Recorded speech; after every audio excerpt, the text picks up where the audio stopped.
Seminario El rol del arte y la cultura en la construcción de la verdad. Damos inicio al sexto segmento llamado La guerra que no hemos visto a través de un proceso pictórico.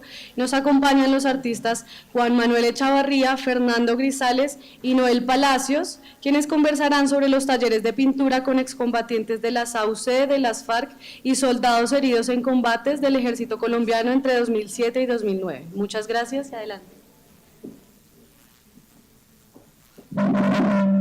Muchas gracias. Nos escuchan, me escuchan todos, ¿sí?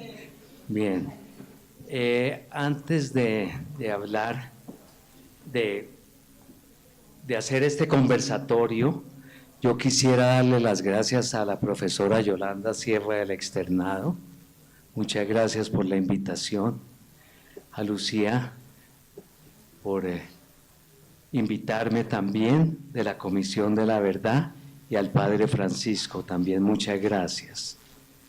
El conversatorio se llama El Corazón, como vemos allí, y quería leerles esta frase de Solzhenitsyn: no escarbe el pasado, insista en el pasado y perderá un ojo, olvide el pasado y perderá los dos ojos.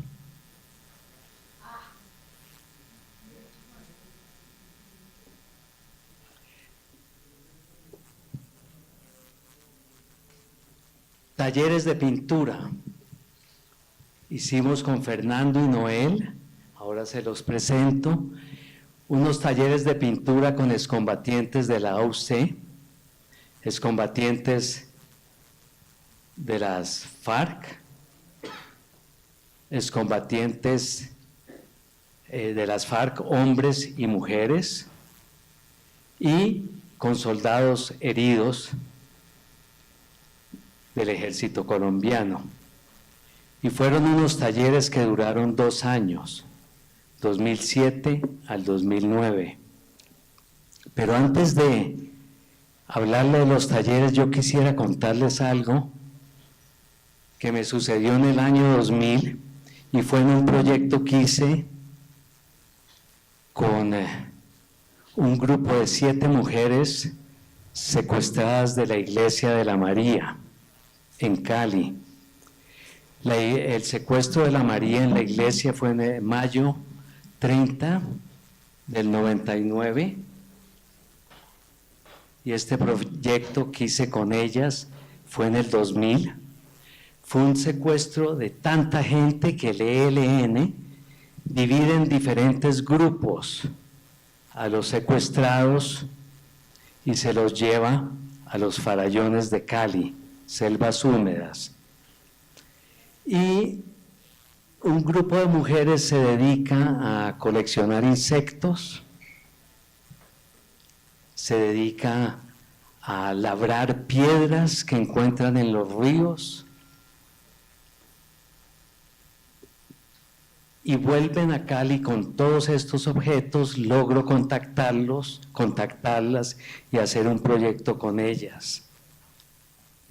En el momento que hice ese proyecto con ellas, le pregunto a Melissa: ¿usted tuvo temor de que la mataran? Y ella me contestó: no, nunca, porque habían guerrilleros que nos custodiaban y eran de la edad de mis niños. Año 2000, primera vez que yo escuchaba que había niños en la guerra en Colombia. Ese proyecto me sembró una semilla, una inquietud muy profunda, y yo me dije a mí mismo: algún día tengo que conversar y escuchar las historias desde la otra orilla. Tengo que conocer a combatientes en algún momento para escuchar y conocer sus historias. Entonces, en La Ceja, en la Casa de la Cultura en La Ceja, en el 2006, hubo una exhibición muy pequeña de excombatientes que habían salido de las autodefensas por justicia y paz. Y en esa ocasión tuve la oportunidad de conocer a 3 muchachos exparamilitares. Hablé con ellos, les dije que yo tenía una fundación, mi fundación se llama mi fundación se llama Fundación Puntos de Encuentro, la había abierto un año antes.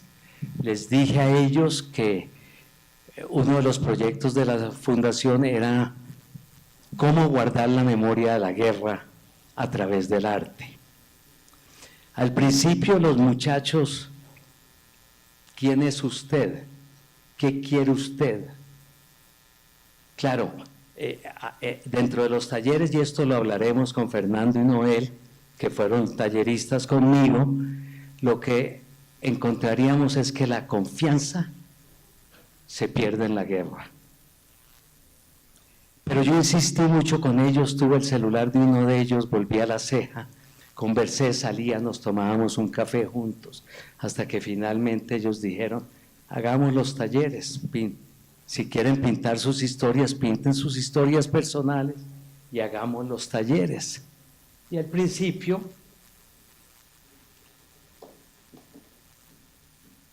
esto era lo que pintaban, algo así, ¿no? Todavía no nos contaban sus historias personales en la guerra. Sigamos.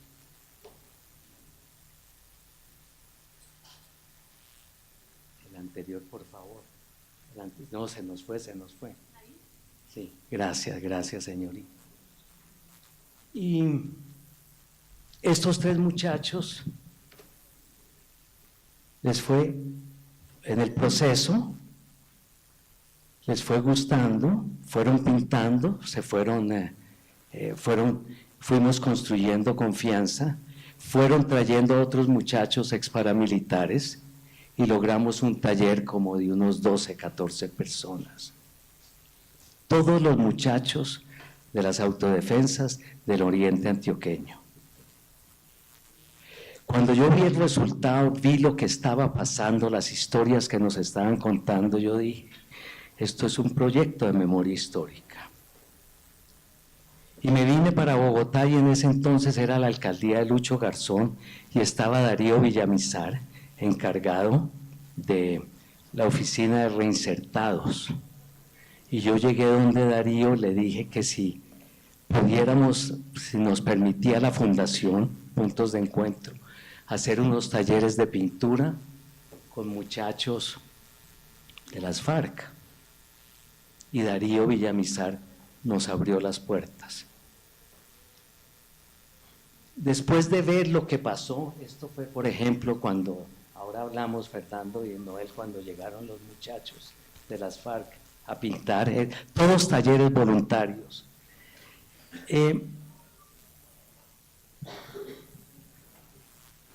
Empiezan a pintar, son historias de su campo, ¿no? Lo que conocieron de niños, pero muy pronto fueron contándonos fueron pintando y contándonos sus historias de guerra. Y cuando vimos lo que estaba sucediendo y después de 8 meses de trabajar con ellos, con muchachos excombatientes que se le habían escapado a las FARC,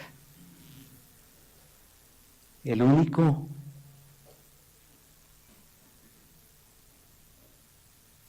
todos se le habían escapado a las FARC. Hubo uno solamente que fue herido en combate y él se vuela y luego se desmoviliza, que es Henry que está aquí a mi mano derecha. Vamos al batallón de sanidad del ejército en Bogotá. Pedimos permiso para trabajar con muchachos heridos en combate y el batallón de sanidad nos abrieron las puertas y nos dijeron, pero trabajan con ellos en el batallón de sanidad, no en los talleres de la fundación. Y después de eso dijimos, nos falta la voz de las mujeres. Y ahí empezamos a trabajar con mujeres excombatientes de las FARC. Y yo ahora quisiera pasarle el micrófono a los otros dos talleristas, a Fernando y Noel. Gracias. Para que, Fernando, ¿usted qué pensó cuando nos llegaron?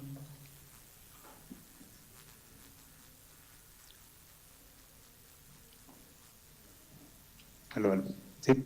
Cuando nos llegaron, Fernando, a la fundación, a los talleres de la fundación, cuando nos llegaron 3 buses llenos de muchachos de las FARC, ¿usted qué sintió? Bueno, buenas tardes a todos y les da muchas gracias por esta invitación y estar con ustedes aquí.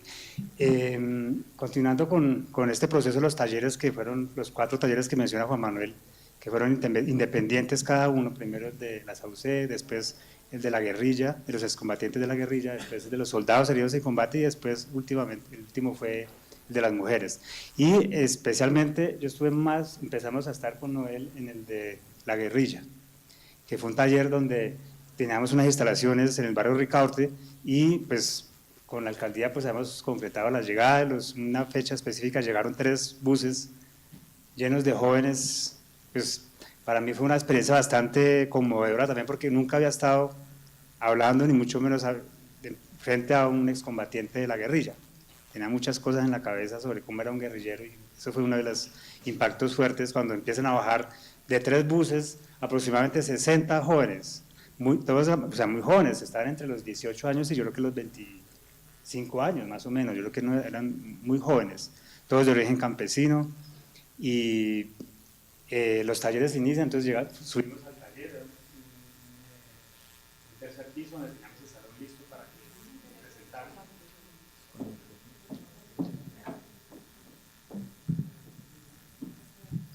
Y pues con Juan Manuel nos preguntábamos un poco cómo va a ser ese encuentro con ellos, cómo les vamos a hablar, cómo nos dirigimos a ellos, pero las cosas fluyeron y ya en el salón recuerdo una anécdota muy interesante que tiene que ver como con la confianza que hablaba Juan Manuel ahora, es que el salón tenía 2 ventanales, uno que daba a la calle y otro que daba como al interior de este edificio donde habían otras cosas, ¿no? Hemos alquilado ese taller y la puerta, entonces todos entraron y se amontonaron como en la pared, a la pared del fondo donde no habían ventanas, todos estaban contra la pared, entonces pues les dijimos no, acérquense un poco, pero no, fue muy difícil, yo creo que Henry recuerda de pronto algo y entonces después con el tiempo nos dimos cuenta era que ellos no querían hacerse en las partes vulnerables, por ejemplo, con una pared, como una ventana, que no fueran seguramente objetivo de alguna, ¿no? Entonces eso fue muy interesante porque a partir de eso también empezamos como a entender un poco cómo había sido, cómo relacionarse uno con ellos, cómo hablarles, cómo construir esa confianza que fue primordial en el desarrollo de los talleres para que ellos se motivaran a empezar a pintar, porque además nunca habían pintado, ¿sí? Primera vez que cogían un pincel, que mezclaban colores. Y exactamente, digamos, una de las características que tuvo este taller es que, a pesar de ser un taller de pintura que los invitamos a pintar, pues nunca les enseñamos a pintar. Ellos, cada uno empezaba a explorar, pero ellos querían que les enseñáramos, pero dijimos, no, mire, usted pinta así, o sea, esta es su forma de pintar, esta es su forma de expresarse, pues sacarle como al máximo esa provecho sobre esa forma en que ellos pintaban y así fue desarrollando cada uno su propia técnica. Todas las pinturas, cuando vemos de las 480 pinturas que tiene como resultado de esos talleres, cada pintor se reconoce por su técnica, pero son muy diferentes a otros. Unos tienen unas pinturas más elaboradas, otros tienen unas pinturas mucho más básicas, sin perspectivas, sin profundidades, los colores más planos, pero otros encontraron una técnica muy elaborada que quedaba uno impresionado cuando veía este tipo de imágenes sobre lo que pintaban. Y claro, los primeros meses ellos pintaban cosas muy básicas, querían pintar cosas para regalarle a la novia, de pronto para alguna amiga, un amigo, entonces fue muy lento los procesos, por eso los talleres fueron 2 años, donde hicieron los 4 talleres, cada taller era aproximadamente 8 meses más o menos, ¿sí? Fueron independientes cada uno, ¿no? Entonces fue, digamos, transcurriendo quería también contarles un poquito, antes de que habláramos, de pronto nos comparte más experiencia, pero quería contarles un poco sobre la forma, o sea, cómo pintaban ellos, ¿sí?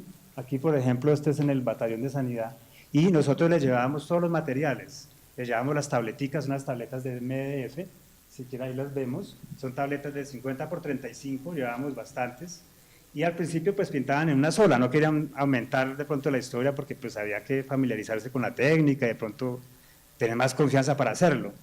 Y en un momento ya empiezan a pedir 2 tabletas, quiero hacer una pintura en 2 tabletas, entonces 3 tabletas, 4 tabletas, y se fueron construyendo pinturas tan grandes como de 45 tabletas, ¿no? Y en el taller de los excombatientes de la guerrilla, donde estaba Henry, ellos como estaban en el albergue, pues esta forma de las tabletas y la cajita que le damos con los materiales, ellos se las llevaban para el albergue. Nos veíamos 2 veces a la semana en las tardes y se llevaban una cajita con sus pinturas y seguían pintando en el albergue, incluso seguían pintando allá. Yo creo que los espacios eran reducidos, pero aún seguían pintando, y cuando volvíamos a la siguiente clase habían avanzado, algunos habían terminado una pintura, entonces la socializaban, la mostraban y era muy interesante. No, este es solo para grabar.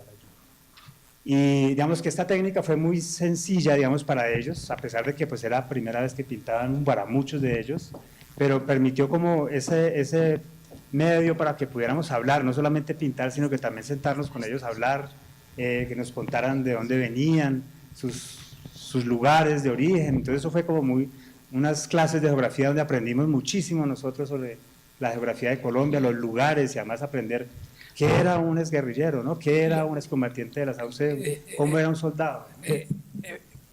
Los muchachos excombatientes de las FARC, todos venían del sur del país, Caquetá, Cauca, Putumayo. Y yo debo decir algo, yo no conocía a nadie del Caquetá hasta que conocí a estos muchachos excombatientes de las FARC. Con lo cual quiero decirlo, lo fácil que es desconocer nuestro país desde las ciudades donde vivimos. Perdón, Fernando, es conversatorio, ¿no? Sí, no, sí, exacto. Para mí también, yo soy del Tolima, pero he vivido toda mi vida en Bogotá y no tenía ni idea de dónde eran estos lugares, y pues eso, como les digo, fue una clase muy, muy, muy especial de geografía, de conocer el lugar. ¿Y Noel qué pensó? Noel, ¿usted por qué aceptó? Cuéntenos un poco de dónde viene Noel y por qué aceptó entrar a los talleres como tallerista. Bueno, muy buenas tardes. Mi nombre es Noel Palacios. Soy sobreviviente de la masacre de Bojayá. Y bueno, cuando don Juan y Fernando me invitan a participar de los talleres, para mí fue un poco duro porque yo vengo de la masacre de Bojayá y tenía mucho odio todavía. Aunque no lo demostraba, tenía muchísimo rencor. Cuando conozco a estos muchachos, los pintores, empezamos a interactuar. Como yo soy campesino, orgullosamente campesino, me gusta mucho el pescado, empezamos a hablar con ellos de las cosas cotidianas del campo. Desde niño mi abuela me enseñó la cultura ancestral, lo que son las plantas. Entonces empezamos a hablar de las cosas cotidianas del campo y nos fuimos dando de cuenta que realmente, digamos, el odio que yo tenía o la rabia que cargaba, realmente, pues, personalmente, era un odio que me hacía daño, realmente era a mí, porque ellos estaban normal. Muchos de los muchachos en algún momento recuerdo que me pidieron perdón y ellos no estuvieron en ese momento, digamos, cuando ocurrió la masacre de Bojayá. Pero quiero dejarles algo bien claro que aprendí y creo que no solamente Noel Palacios, sino todos los talleristas, a no juzgarlos.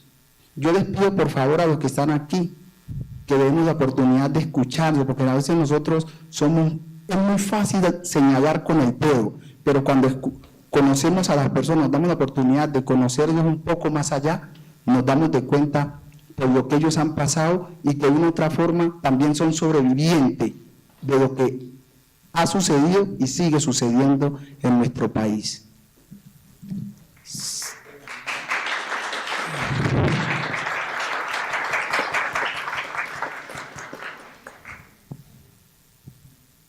A mí me impresionaba mucho en los talleres porque Noel tenía una enorme facilidad siendo campesino de entrar en contacto con ellos. Y una de las cosas que creo que aprendimos los talleristas, y lo hemos hablado y por eso lo puedo decir nosotros, es un enorme interés por escuchar y por saber. Había una pregunta para nosotros, había una pregunta muy importante. ¿Qué se lo llevó a usted para la guerra? ¿Qué lo arrastró a usted y se lo llevó para la guerra? Era una pregunta importantísima. Y quiero contarles algo que ha sido muy importante en mi vida como artista y como ser humano. Llevamos muchos años ya, 10 años, yendo al campo colombiano, saliendo del estudio en Bogotá, yendo al campo colombiano, oyendo historias de campesinos que han vivido en carne propia la guerra. Y ustedes, Henry Caliche, Robinson, Jefferson, ustedes en esos talleres aprendí a conversar con un campesino. Y nosotros llegamos a estas zonas y entramos a una casa campesina y no hay un hielo, porque ellos nos enseñaron a conversar con el campesino. En los talleres, pues, al principio, como dijimos, pintaban historias que no tenían nada que ver con la guerra.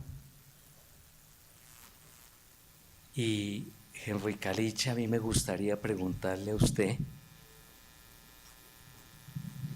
¿por qué quiso usted pintar luego sus historias de guerra? De pronto, ¿por qué no vamos, sigamos aquí en el batallón de sanidad? Ahí vemos lo que decía Fernando de las tabletas. Las tabletas, esas pequeñas tabletas se fueron volviendo como piezas de un rompecabezas donde ellos iban componiendo sus historias que vivieron en la guerra. Y todo lo que pintaron son narraciones orales, son narraciones. Y sigamos, por favor, el taller con las mujeres. Sigamos, por favor. Aquí vemos algo muy interesante. Ellos siempre le ponían, Fernando, los nombres a sus obras, Noel, ¿no? Y aquí vemos, era muy importante ver esto porque ahí está la ortografía. Sí, y en ellos pudimos ver, entender la baja escolaridad que tenían. Y aquí lo vemos en la ortografía, en la muerte de 4 colegiales por cumplir con la tarea del colegio. Sigamos, por favor. Una pregunta que quería, micrófono. Además de esto, que ellos cuando terminaban una pintura pues se la mostraban, y al principio eran bastante tímidos también porque decían, no, esto me quedó muy feo, esto yo no sé hacer un árbol, yo no sé hacer un personaje, no sé hacer una casa, pero entendieron que esa casa que ellos hacían era muy valiosa y ese árbol era el árbol que ellos hacían y era importante. Cuando ellos terminaban una de estas pinturas, siguieron un tamaño como estos, anterior, bueno, algo podemos ver ahí. Ellos extendían la pintura y todos veíamos la pintura y empezaban a contar, a explicar de qué trataba. ¿Sí? A veces era bastante tímido un poco porque o querían que estar solos, ¿no? Pero después ya extendían, entonces todos opinaban, entonces del mismo grupo generalmente, que no se conocían, porque todos los que estaban en estos talleres, ninguno se conocía, a pesar de que eran de los mismos lugares, pero habían estado en diferentes lugares en combate, entonces no se conocían en los talleres o en los albergues. Entonces extendían la pintura y empezaban a narrarla. Era muy interesante porque iban explicando, otros opinaban sobre los lugares, de pronto algunos decían yo estuve allá, me acuerdo también, ¿no? Entonces fue como una construcción de cada una de estas narraciones casi con todos, ¿no? Fue muy interesante con esa manera de cómo se socializaba cada una de las pinturas, y ya después lo hacían muy orgullosos, sabían que su técnica era su técnica y no tenían temores, digamos. Entonces esos temores se fueron perdiendo. Y quiero agregar algo a lo que dice Fernando. Yo de cariño le digo el Fercho, y es que estos muchachos no nos contaron sus historias de un día para otro. Hubo que construir confianza, porque sin la confianza esto no hubiera sido posible. Entonces, porque al inicio ellos pensaban que éramos de pronto una organización del gobierno que les quería sacar información. Entonces, es importante que ustedes sepan que esto es un proceso donde se construyó una confianza, y cuando ellos sintieron que realmente confiaban en nosotros como fundación, sintieron la necesidad o quisieron expresar y a través de la pintura contarnos sus historias, porque es importante que construyamos confianza como seres humanos. Si no hay confianza, realmente no podemos hacer nada.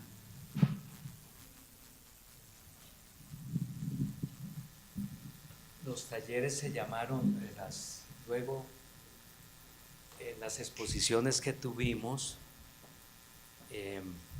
la primera fue en el Museo de Arte Moderno en Bogotá y se llamó la curadora Ana Tiscornia, uruguaya, pero estudió mucho tiempo antes de aceptar la curaduría, el conflicto en Colombia. Hablamos mucho tiempo con ella y ella quiso bautizar esa exposición con el nombre La guerra que no hemos visto. Esto fue 2 años trabajando con los excombatientes, ¿no? El proceso, gracias Noel por su intervención, el proceso fue definitivo. Y aquí estamos en el Museo de Arte Moderno en Bogotá, 2009, sigamos por favor. Y en ese momento, en el 2009, mostramos las pinturas, eran 90 pinturas, y al lado la ficha técnica, donde no poníamos información de el nombre del excombatiente, del nombre de la pintura, ni lo que nos había dicho sobre su pintura. Sigamos, por favor. En el Museo de Antioquia, Lucía González precisamente nos invitó en el 2010 a mostrar la exposición, y también era una exposición donde se veían las pinturas, pero no se veían los relatos de cada pintura. Luego, ahora en octubre, no sé si algunos de ustedes pudieron estar en el Museo de Arte Moderno en Bogotá, y ahí el año pasado, 2016, octubre, ahí ya pudimos mostrar la pintura con el relato y el primer nombre de los excombatientes. La siguiente, curioso, ¿dónde está la ficha? Yo quiero leer, sí, está aquí, a ver, yo veo. Sí, en el año 2000, esto es muy importante, lo teníamos en el Museo de Arte Moderno en Bogotá. En el año 2009 se expuso por primera vez La guerra que no hemos visto en el Museo de Arte Moderno de Bogotá, y en el 2010 en el Museo de Antioquia. En aquel momento era imposible revelar las historias y la identidad de los autores de las pinturas por temor a represalias y amenazas. Hoy, 8 años después, en circunstancias históricas diferentes, como la firma del Acuerdo de Paz y la creación de la Comisión para el Esclarecimiento de la Verdad, la convivencia y la no repetición, se acompañan las pinturas con el primer nombre del autor y el relato de sus pinturas. Sigamos. Sí. Algo también interesante a partir de este texto que pusimos en el Museo de Arte Moderno, hallamos a los autores, que en las otras exposiciones no se colocaba el nombre, porque también ellos, incluso en los talleres, me vuelvo a los talleres nuevamente, los talleres de la SAUCE y de las FARC, y las mujeres, por ejemplo, ellos no querían que les grabaran. Nosotros llevamos cámara, y llevamos cámara de video, de fotografía, pero les tomábamos fotos a las manos, pintando, porque ellos no querían salir en fotos, ellos eran muy claros en eso y no querían hacerlo, respetamos muchísimo eso, y asimismo también les preguntamos que si querían que esas pinturas en algún momento pudieran ser expuestas, ¿no? Porque ellos también autorizaran y que fueran conscientes de que las pinturas en algún momento podrían exponerse. Entonces ellos tenían claridad y lo aceptaban que fueran expuestas.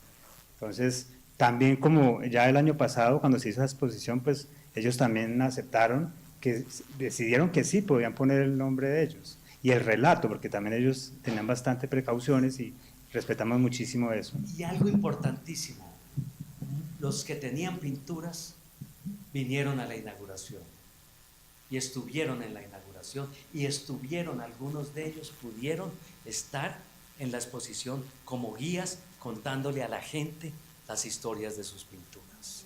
Entonces vemos que sí ha habido un proceso que ha cambiado, que este país de alguna forma sí estamos necesitando saber una verdad, las diferentes verdades, ¿no? Entonces era muy emocionante ver a estos pintores hablar de sus pinturas delante del público. Y aquí tenemos la primera pintura de Henry del 2007. ¿Se acuerda del nombre? Sí. ¿Cómo se llama? Por favor. Buenas tardes. Mi nombre es Henry y recuerdo como si fuera hoy cuando hice esta pintura, que fue la primera pintura que hice como ya cogiendo confianza con los amigos de acá de los talleristas. Entonces, siendo la primera pintura, pinto lo último que me sucede en la guerra. Y por eso lleva el título El fin de mi historia en la guerra. Es el título de esta pintura, porque el fin de mi historia en la guerra fue el 2 de enero del 2007, cuando quedo por fuera del conflicto armado, como, hablémoslo en este momento, como victimario. Eso les comento sobre esta pintura. ¿Usted se pintó aquí? Sí, yo en esta pintura estoy pintado. En la parte de arriba de la casita hay una figura de una persona que está en el suelo y además está armado. Pero si bien miramos, la persona pues estoy tirado en el suelo porque ya estoy herido. Estoy herido y fue cuando me jodieron mi brazo derecho. Ahí me pinto yo, porque esta historia es muy larga. O sea, ahí es el combate donde yo quedo herido y quedo por fuera de la guerra, pero de ahí en adelante siguen muchas cosas, porque de ahí, de esa parte, logro yo escaparme y es después donde me encuentro con el ejército y decido entregarme, como para que mi vida, no me vayan a matar, me entrego mejor voluntariamente. Y cuéntenos, Henry. Henry hizo 17 pinturas. Cuéntenos, Henry, y hemos conversado muchas horas, lo hemos visitado en su pueblo, hemos ido a su casa, hemos conocido a su familia, hemos hecho sancochos de pescado en el río Zabaleta, hemos compartido muchas experiencias. ¿Cómo fue su niñez? Bueno, la vaina de mi niñez es algo que para mí ha sido muy fuerte y siempre he estado marcado por mi niñez.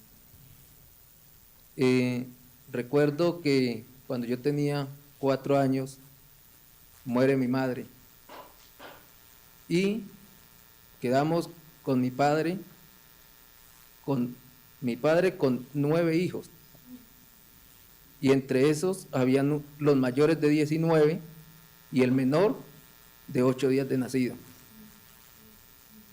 Y eso, mi padre fue un líder de juntas de acción comunal, y ustedes saben que los líderes de acción comunal siempre los han tenido tildados de todos los lados.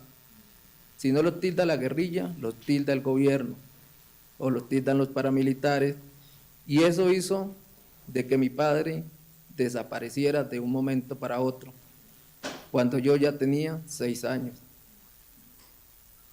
Después de eso, nosotros averiguamos de mi padre y lo que decían era que lo habían matado y lo habían tirado en un basurero. Quedamos todos pues pequeños, no sabíamos qué hacer. Las hermanas más grandes comenzaron a hacerse cargo de nosotros, de pronto los vecinos, y así mi vida fue un desastre. Entonces, después no supimos más de mi papá, yo quedo con una hermana, después me recogen otros familiares, me maltratan mucho, y es en el momento que yo decido abrirme la casa y salgo a trabajar, pero llego donde hay muchos grupos armados de la guerrilla y comienzo yo a involucrarme con amigos que tenían contactos con la guerrilla y a decirme, vámonos para la guerrilla, que esto ya es bueno, que esto es lo otro, y uno que no conoce de eso, se le parece fácil arrancar para un grupo de eso. Y así termino siendo menor de edad, parando en las filas de la guerrilla. Eso sí. Gracias por...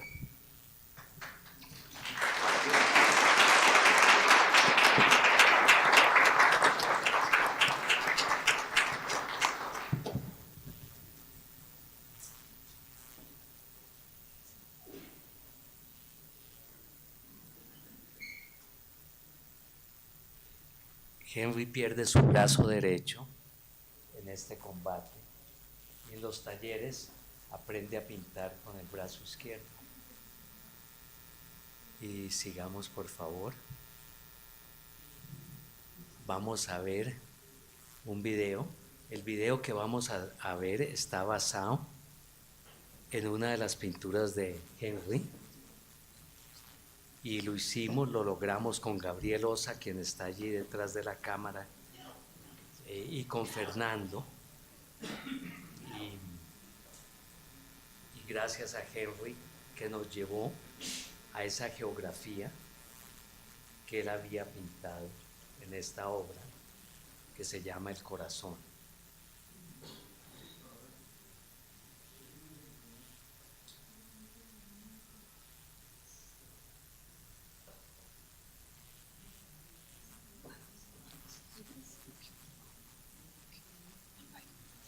Ahí está, pero apaguemos luces, sí, por favor, sí, ya para Julie.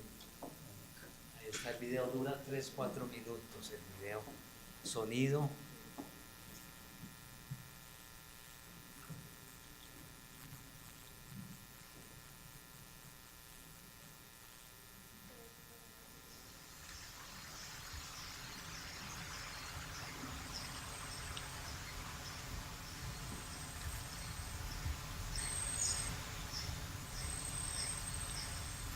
De Lorenzo para te escuchan hablar que la novia, y la novia usted va y usted queda todo impresionado porque es que es un pueblito muy pequeñito.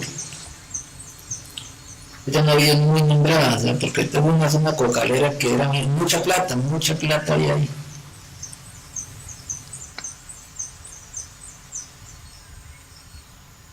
Queda sobre el río Fragua, en el departamento de Caquetá.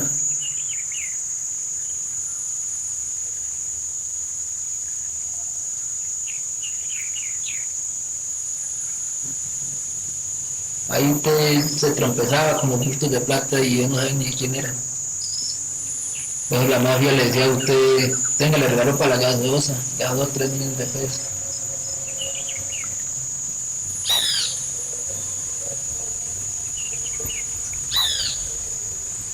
Y en ese pueblito usted no encontraba una casa que fue una casa de familia nomás. Ahí me encanta encontrar bares, discotecas, cantinas, galleras y residencias. Y restaurante.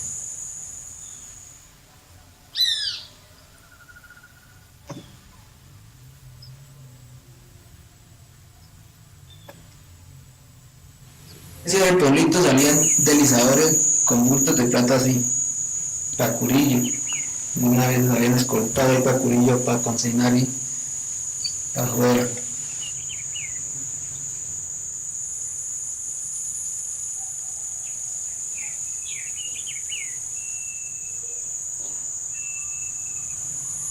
Y acá en este bote era donde yo bajaba.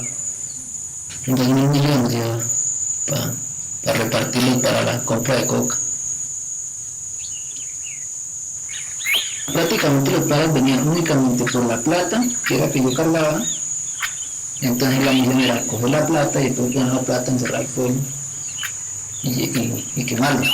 Quemar todo lo que hubiera ahí con gente y todo. Y eso. Pero entonces la guerrilla los atacó.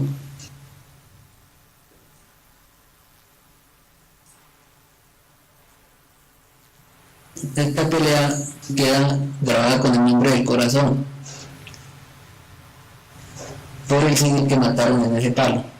Pero para el militar, que era un civil que pues prácticamente le estaba sacando grande matarlo, lo torturaron, le sacaron los ojos y el man no se moría. Entonces lo que dijeron fue rajarlo y arrancarle el corazón.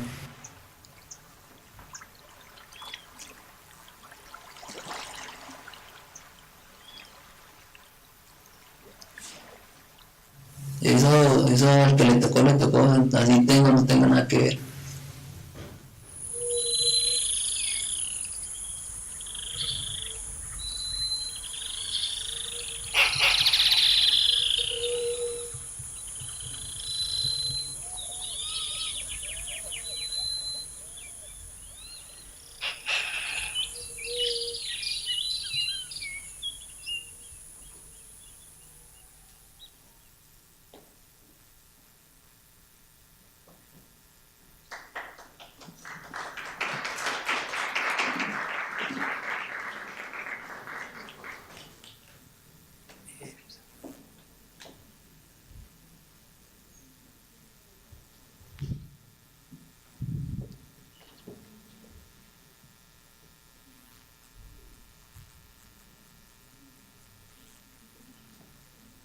¿Qué siente usted habernos dejado esta memoria, Henry? Pues yo hago esto como para mostrarle a la gente que esto no quede en la impunidad como han quedado muchas cosas, porque esto no lo miramos por televisión, ni por revista, ni por prensa, por nada. Lo vivimos, nosotros lo vivimos, pero acá en Bogotá nadie sabe qué ha pasado por allá en el campo colombiano. Entonces yo siento como, ante mí, como un alivio, o sea, como algo que descargo mi corazón, porque yo quiero que a través de las pinturas o del arte, como sea, que esto se sepa, y que ahora que estamos en algo que es como la verdad, esto se comience a salir a la luz pública. Eso diría. A mí siempre me pareció muy impresionante que Henry le diera el nombre del corazón a esta pintura, porque nos está hablando de un combate entre paramilitares y FARC y las FARC, y allí se asoma un helicóptero del ejército, y que en este combate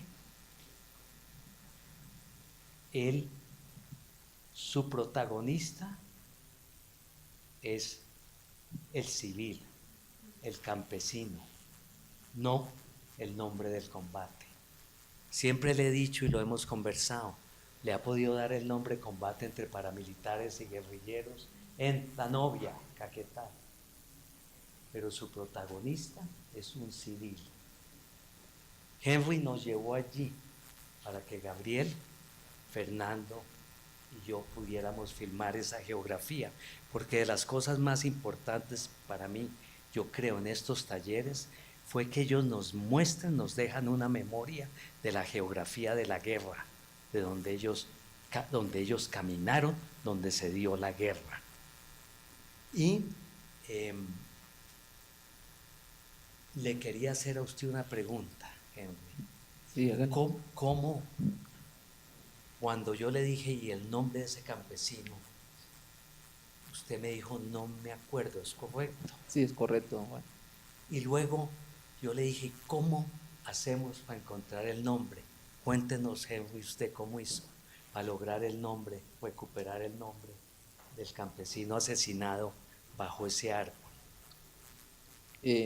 Para encontrar el nombre de este campesino asesinado no fue fácil, porque estamos hablando de que había pasado un tiempo ya y que los campesinos que vivían en ese pequeño pueblo, casi por descuido de la guerra, habían huido todo, quedando unos poquiticos. Ya hay gente nueva, ya nadie sabe la historia. Ponle que hay un poco de gente nueva que no saben qué ha sucedido en la novia, ni el origen de la novia, ni por qué fue tan nombrado, ni nada de eso.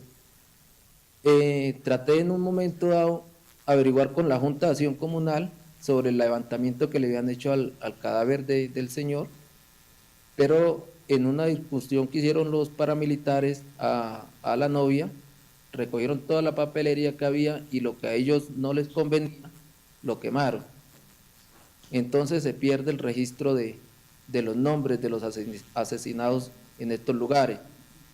Entonces comenzamos a trabajarle, a dar un reconocimiento de la gente más antigua, preguntando, y así hicimos cómo encontrar a algunos campesinos que se dieron cuenta de lo que pasó ese día y quién era el muerto, y por medio de ellos hacemos de que dicen el señor que fue asesinado se llamaba Luis Cardona, más conocido como el Comegato, que era el apodo que le tenían, y así se conocía el señor Luis Cardona, que era un muchacho de tan solo 18 años de edad, que muere víctima de la guerra con algo que no tiene nada que ver con eso. Fernando, ¿por qué? No, le pregunto a Henry de una vez, tenga usted el micrófono. Digamos, para este video que hicimos, pues fue 8 años después de los talleres, que en el momento de los talleres, cuando nos hablaban de la novia, que fue 2008, pues no, era imposible, ¿no? Decíamos, bueno, ¿cómo hiciera uno para ir a la novia? Pues era imposible. Ellos decían, es que ni siquiera, Henry decía, no soy capaz de ir tampoco todavía, no puedo ir. Y pues mucho menos nosotros ir a ver cómo era la novia, era territorio completamente prohibido y desconocido. Solamente 8 años después, prácticamente, logramos, porque además seguimos en contacto con muchos de los pintores, yo creo que con 20 de los 39 pintores que estuvieron trabajando todo el tiempo en los talleres de todos los grupos, que fue más o menos 39 pintores que trabajaron hasta el final de cada taller y estuvieron pintando las 480 horas. Con un grupo logramos ir con ellos a los viajes, con Juan Manuel, con Gabriel, poder que ellos nos llevaran a los lugares que habían pintado. Eso fue una experiencia increíble, maravillosa, donde conocimos sus casas, conocimos su región y todo este territorio que hizo Juan Manuel de la guerra, ¿no? Entonces ese video hace parte, digamos, de ese proceso que desde la guerra que no hemos visto hasta 2007, 2009 y 2017, pues digamos que el proyecto aún sigue, ¿no? Seguimos viajando, logrando conocer otros lugares y ha sido muy importante. Quería preguntarle a Henry, por ejemplo, ¿cuántas veces fuimos a la novia? Porque fueron viajes que, ¿qué pasaba en los primeros momentos? ¿Qué nos recomendaba usted cuando íbamos en los primeros 2 viajes a la novia, por ejemplo? ¿Qué pasaba? Bueno, de eso recuerdo de que pues en el momento ya llevamos como 6 viajes a la novia, que hemos andado por ahí, pero entre los primeros 1, 2 y 3 viajes, más o menos, la gente de la novia siempre ha tenido como una distancia con el gobierno. Y lo primero, o sea, la primera expectativa de la gente era que don Juan Manuel y el grupo que andaba era gente del gobierno. Algo que es muy peligroso, porque en la novia nadie podía cargar un celular que tuviera cámara, porque el que cargaba un celular que tuviera cámara se lo quitaban. Y ahora para nosotros salir con un pocón de cámaras en la novia, pues era muy difícil. Sí. Yo les dije, yo los voy a llevar, yo tengo algunos amigos aquí, pero por favor guarden las cámaras, manejémonos como que fuéramos, o sea, en algunos civiles yo les dije que don Juan era mi papá. Sí, no, tocaba decirle que era mi papá para que ellos comenzaran a entrar como un poco en confianza, porque siempre al señor Juan Manuel, ese es un gringo, y como ese es gringo, entonces viene a sacar información, y era muy peligroso, porque en este pueblo de La Novia, 5 minutos y la guerrilla la tenía rodeada el pueblo. Entonces era algo que no se podía dar uno el lujo de presentar a unos personajes como don Juan Manuel y el grupo que andaba. Sí, no se podía. Entonces ya a pesar del tiempo, ya otra vez visitábamos, ya comienzo a hablar yo con alguna gente de la región y ya comienza la gente, yo comienzo a explicarles de qué se trataba, de todo esto, y fue como fuimos como organizando un grupito en La Novia que ya se sentaron a hablar con el señor Juan Manuel y se dieron cuenta que no era gringo y no era del gobierno y que no iba por nada malo. Y también que no era mi papá, claro, lógicamente. Sí, eso nos tocó, fue un trabajo siempre difícil y que con mucha atención porque prácticamente ellos están allá porque yo estoy en la región y cualquier cosa que a ellos les pasara, pues lógicamente yo me voy a sentir muy mal si a ellos les pasa algo. Muchas gracias. Y muchas gracias, Henry. Y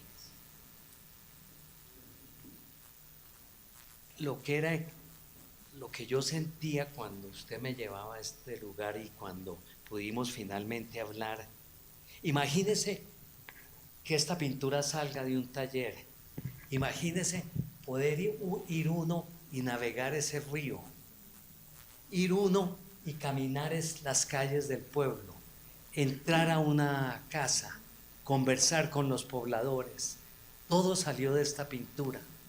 Y claro, cuando hablamos con Acción Comunal para que nos dieran permiso de usar el dron, que Gabriel Osa y Fernando son los que usan el dron, porque a mí, ellos tienen un pulso de seda.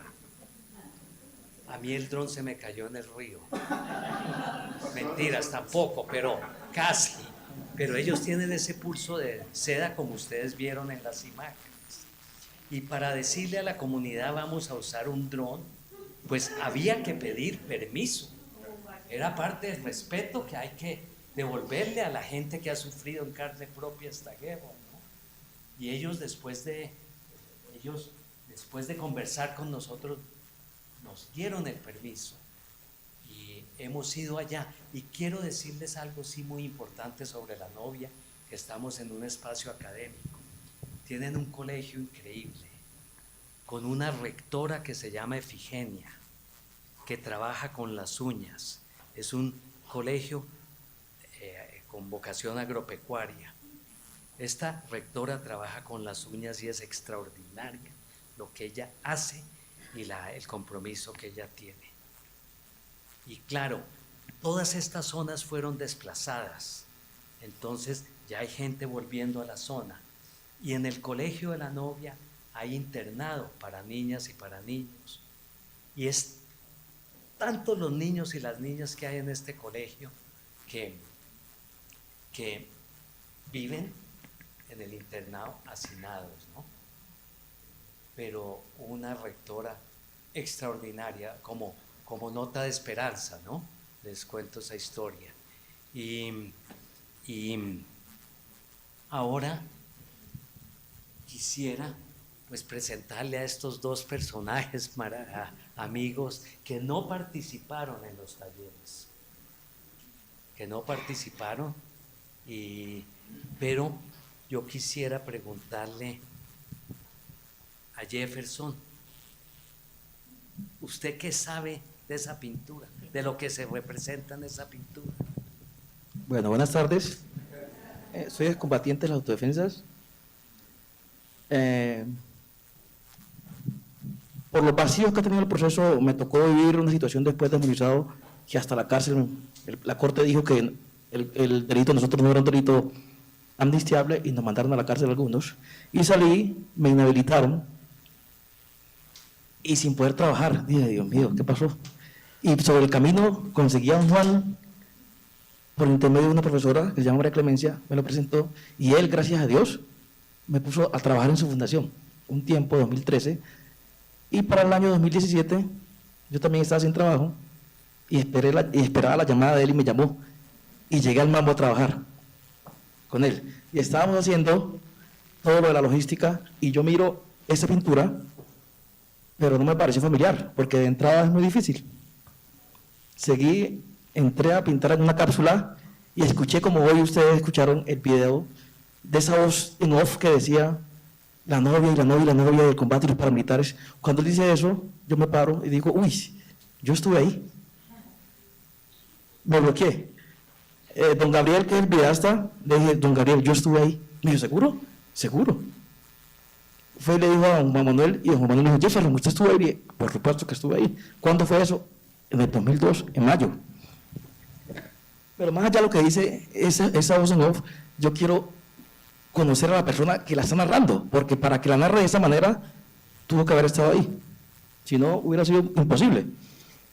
Él me dijo, listo, yo se lo presento. Eso fue como un miércoles, jueves, y el sábado llegamos a la inauguración y me dijo, él es Henry, él es de la pintura, él pintó el cuadro. Y yo le dije, ¿cuál era tu alias? Y me dijo, Caliche. Cuando él me dice Caliche, se me erizó la piel. Y le dije, Caliche, usted lo estuvimos buscando casi 3 años para matarlo. Porque esa era la consigna, matarlo a él. Había un detalle conmigo, y era que mi reacción no iba a ser agresiva porque primero, él no es guerrillero, y segundo, yo no soy paraco ya. Eso para mí fue importante.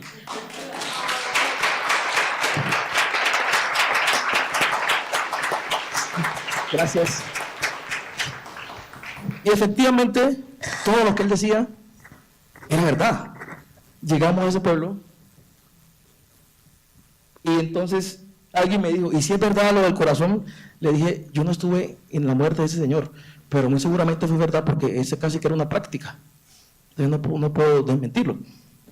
Y entonces empezamos a contarnos lo que pasó con detalles y le dije, pues por supuesto, si no hubiera sido ese día por el ejército, nos sacaban.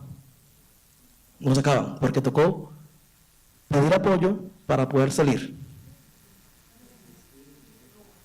O sea, eso es un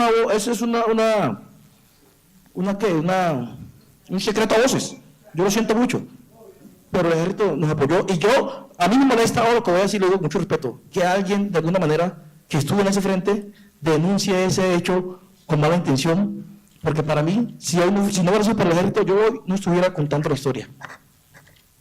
Entonces, eso que cuenta Caliche en esa lectura es real, es muy real, no omite ningún detalle. Entonces, yo viví esa experiencia, que dicho sea de paso, lo peor que ha pasado en la vida fue ese combate, fue muy difícil para mí. Sí, señor. De las cosas más difíciles que me han pasado en la vida fue ese combate. Y hoy estar aquí contando la historia con la persona con la que combatí en ese combate, para mí es importante. Muchas gracias.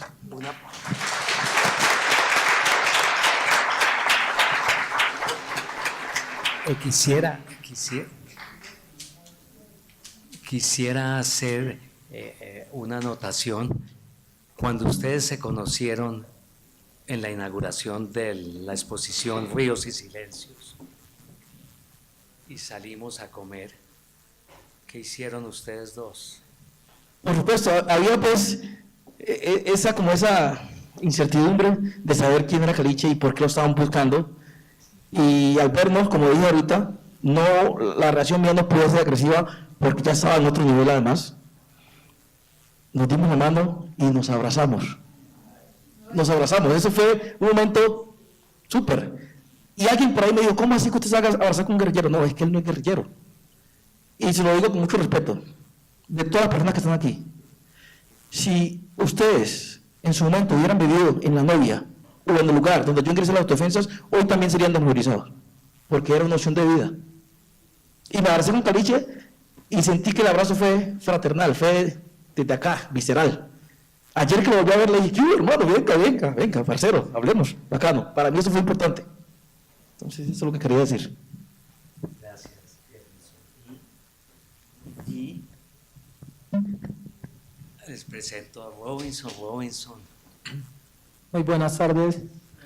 Yo fui el soldado voluntario en el tiempo que sucedió en la novia el combate. Pues nosotros éramos la compañía más cercana que estábamos de la novia, y uno pues lo mandan a cumplir órdenes. Nos llamaron al comandante de la compañía que teníamos que, mejor dicho, volar con equipo de asalto, no llegan por esa carretera, trocha, caño pasando para poder llegar allá a combatir allá también, a ver que para apagar un poco el fuego, porque eso ya llevan dos días peleando fuertemente. Llegamos y al lado de una curva, ya llegando a donde estaban los combates ya, porque ya iban saliendo y estrellaron los del puntero de los paracos con los del ejército y nos prendimos nosotros con ellos. Y siguió el combate común y corriente, ya entramos en choque nosotros. Y entonces de ahí ya, pues sí, ya empezó el combate con nosotros, y ya el apoyo aéreo va encima, y ya pues ya llegamos como a recoger el resto de cadáveres que habían, como de paracos y guerrilleros también. Y entonces nosotros llegamos a recoger y a embolsar así los que a hacer registro, a embolsar los muertos que ya estaban. Al día siguiente nos mandaron a ver un registro y había un paraco que ya estaba inflado, y él lo único que se le miraba era la cabeza, hablaba nomás del cuerpo, de la cabeza, porque ya el man ya estaba, primo, no me van a matar, que ayúdame. Que entonces, ¿qué hicimos ahí? Nosotros seguimos normal haciendo el registro, el man no sé qué, sí, los primeros auxilios y todo eso para el paraco. Y de ahí pues es lo único que puedo contar es eso. Muchas gracias, Robinson, muchas gracias.